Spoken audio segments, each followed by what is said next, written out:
Assalamualaikum warahmatullahi wabarakatuh, anak-anak hebat. Sekarang kita masuk di pembelajaran kedua ya. Nah, di pembelajaran kedua ini kita akan belajar bahasa Indonesia. Yuk kita mulai. Anak-anak hebat, sebelum kita membahas bagaimana hidup sehat dan bersih di rumah, yuk kita bahas dulu apa manfaat hidup sehat dan bersih di rumah. Nah, berikut adalah manfaatnya. Pertama, terhindar dari berbagai macam penyakit. Lingkungan menjadi bersih dan rapi. Kegiatan sehari-hari menjadi lancar dan hidup terasa nyaman. Selanjutnya, anak-anak hebat, berikut adalah ciri-ciri dari rumah sehat. Nah, ciri-cirinya apa saja ya? Yang pertama adalah rumah memiliki jendela atau ventilasi. Bu Guru, kenapa harus ada ventilasi? Ya, karena ventilasi adalah tempat pertukaran udara. Selanjutnya kedua, memiliki sumber air yang bersih. Kenapa? Karena air yang bersih itu adalah kebutuhan pokok manusia, misalnya untuk mandi, memasak, dan lain sebagainya. Ciri yang ketiga, tidak ada sampah dan kotoran. Kemudian, memiliki tempat sampah sementara, saluran air tidak tersumbat, dan halaman rumah ditumbuhi tanaman. Nah, anak-anak hebat, itulah ciri-ciri rumah sehat. Sekarang yuk kita belajar cara menjaga kebersihan di rumah. Nah, anak-anak hebat, berikut adalah contoh cara menjaga kebersihan di rumah. Yang pertama adalah menyapu lantai. Kedua, menguras bak mandi. Tiga, menutup penampungan air. Dan keempat, membersihkan langit-langit di rumah. Hayo, siapa anak-anak hebat yang sudah melaksanakan pembiasaan baik ini di rumah? Pasti semua anak-anak hebat sudah melaksanakannya ya. Nah, untuk menjaga kebersihan rumah, kita memerlukan alat-alat kebersihan ya anak-anak hebat. Apa saja sih yang kita butuhkan? Nah, berikut adalah alat-alatnya. Yang pertama ada kemoceng. Kemoceng fungsinya apa anak-anak? Iya, kemoceng fungsinya adalah untuk membersihkan debu.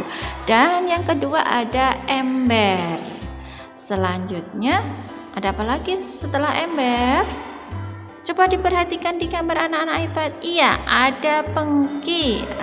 Pengki itu untuk mengumpulkan sampah. Kemudian ada sapu ijuk, ada alat pel, ada sapu lidi, dan vakum cleaner yang digunakan untuk menyedot debu. Anak-anak hebat, sekarang yuk kita belajar memahami kosakata tentang kebersihan di dalam teks. Kosakata dapat diartikan juga dengan daftar kata-kata. Dalam teks terdapat banyak kosakata, misalnya tentang kebersihan dan kesehatan. Nah, jika ada kosakata yang anak-anak tidak mengetahui maknanya, bisa dicari di Kamus Besar Bahasa Indonesia ya. Anak-anak hebat, sekarang yuk kita baca teks berikut ini. Teks yang berjudul Membasmi Nyamuk Demam Berdarah. Penyakit demam berdarah sangat berbahaya. Penyakit ini disebabkan oleh nyamuk Aedes aegypti. Untuk mencegah penyakit demam berdarah, kita harus membasmi nyamuk tersebut. Membasmi nyamuk demam berdarah dapat dilakukan dengan pengasapan. Pengasapan dapat membunuh nyamuk dewasa, namun pengasapan tidak dapat membasmi jentik dan telur nyamuk. Nah, berikut jentik dan telur nyamuk hidup di air. Untuk membasminya kita lakukan gerakan 3M ya. Bagaimana caranya Bu Guru? Nah, berikut caranya. Gerakan 3M. Pertama, menguras bak mandi secara teratur. Kedua, menutup tempat penampungan air. Ketiga, mengubur ban, kaleng, dan botol bekas. Anak-anak hebat, berikut adalah contoh kosakata yang ada dalam teks. Nanti kita cari maknanya ya. Pertama ada penyakit, kemudian mencegah. Nah, setelah mencegah apa lagi ya? Ya, membasmi, kemudian pengasapan, dan jentik. Nah, berikut adalah maknanya anak-anak hebat. Penyakit maknanya adalah sesuatu yang menyebabkan gangguan kesehatan. Kemudian mencegah. Mencegah makna kosakatanya adalah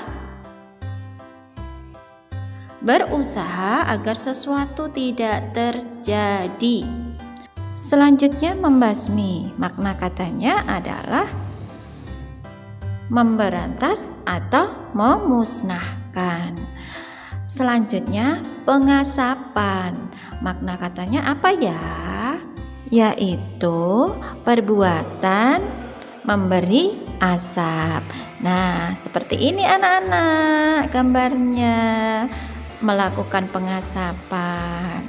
Nah, anak-anak, selanjutnya adalah makna kata dari jentik. Jentik adalah anak nyamuk yang masih kecil seperti ulat kecil yang hidup dalam air. Sekarang yuk kita belajar membuat kalimat menggunakan kosakata. Ingat ya anak-anak, ketika kita membuat kalimat, kosakata yang kita maksud tersebut harus ada dalam kalimat. Nah, Bu Guru punya dua contoh kosakata. Kosakata yang pertama penyakit. Kalimatnya adalah penyakit demam berdarah disebabkan oleh gigitan nyamuk.